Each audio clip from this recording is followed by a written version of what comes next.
ആറ്റുകാൽ പൊങ്കാലയ്ക്ക് ദേവിക്ക് സമർപ്പിക്കാൻ വേണ്ടി തയ്യാറാക്കുന്ന ഒരു വിഭവമാണ് മണ്ടപ്പുറ്റ്. ശിരോരോഗങ്ങൾ മാറാൻ വേണ്ടി നേരണ വഴിപാടാണിത്. മണ്ടപ്പുറ്റ് ഉണ്ടാക്കാൻ വേണ്ടി ചെറുപയറും അരിപ്പൊടി എടുത്ത് വെച്ചിട്ടുണ്ട്. ചെറുപയർ കഴുകി വൃത്തിയാക്കിയിട്ട് ഇത്തിരി നേരം വെള്ളം വലിയാൻ വെച്ചിട്ട് ഡ്രൈ റോസ്റ്റ് ചെയ്തെടുക്കാനുള്ളതാണ്. അരിപ്പൊടി തരിതരിപ്പായിട്ട് പൊടിച്ചതും അല്ലെങ്കിൽ നൂലപ്പത്തിന് പോലെ നൈസായിട്ട് പൊടിച്ചതും ഉപയോഗിക്കാം. പച്ചരി നല്ലോണം കഴുകിയിട്ട് 2 മണിക്കൂർ നേരം കുതിർത്തി വെള്ളം ഊറ്റി കളഞ്ഞ് പൊടിച്ച് ചൂടാക്കി എടുത്തതാണിത്.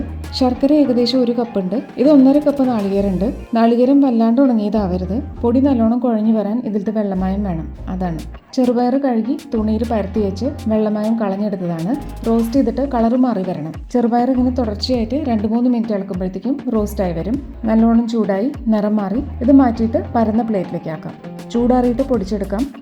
തരിതരിപ്പായിട്ടാണ് പൊടിച്ചേക്കണത്. ഇനി ബൗളിലേക്ക് എടുക്കാം. അരിപ്പൊടി, ശർക്കര പൊടിച്ചത്, നാളികേരം ചെറുകിയത്, ഒരു 5 ഏലക്കായ പൊടിച്ചതാണ്, 1/2 ടീസ്പൂൺ ചുക്കും കൂടി ചേർക്കാം.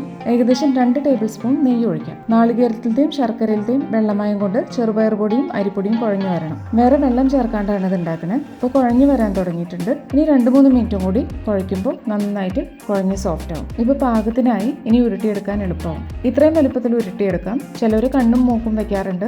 മുഖമാണെന്നാണല്ലോ സങ്കല്പം. അങ്ങനെ ഏകദേശം ഒരേ വലുപ്പത്തിലുള്ള ഉരുളകളാക്കി ഇനി സ്റ്റീം ചെയ്യാം. നല്ലോണം ആവി വരുന്നുണ്ട്. ഓരോന്നായിട്ട് എടുത്തു വെക്കാം. ചെറുപയറിന് ഇത്തിരി വേവുള്ളതുകൊണ്ട് ഒരു 15-20 മിനിറ്റ് വേണ്ടി വരും. വെന്ത് വന്ന ശേഷം പ്ലേറ്റിലേക്ക് മാറ്റിയതാണ്. പൊങ്കാലയിലേക്ക് തീർത്ഥം തളിച്ചു കഴിഞ്ഞിട്ട് എല്ലാവരും കലങ്ങളും കൊണ്ടുവന്ന മറ്റു സാധനങ്ങളും ഒക്കെ എടുത്തിട്ട് പെട്ടെന്ന് പോകാൻ തുടങ്ങും. അതുകൊണ്ട് ദേവിക്ക് നേദിക്കാൻ വേണ്ടി നമ്മൾ ഉണ്ടാക്കിയ വിഭവങ്ങൾ തീർത്ഥം തളിച്ച ഉടനെ തന്നെ അടുത്ത് നിന്ന് പൊങ്കാലയിട്ടവർക്ക് കൊടുക്കും പ്രസാദമായിട്ട്. പിന്നെ തിരക്കൊഴിയുമ്പോൾ അടുത്തുള്ള വീടുകളിലേക്കും.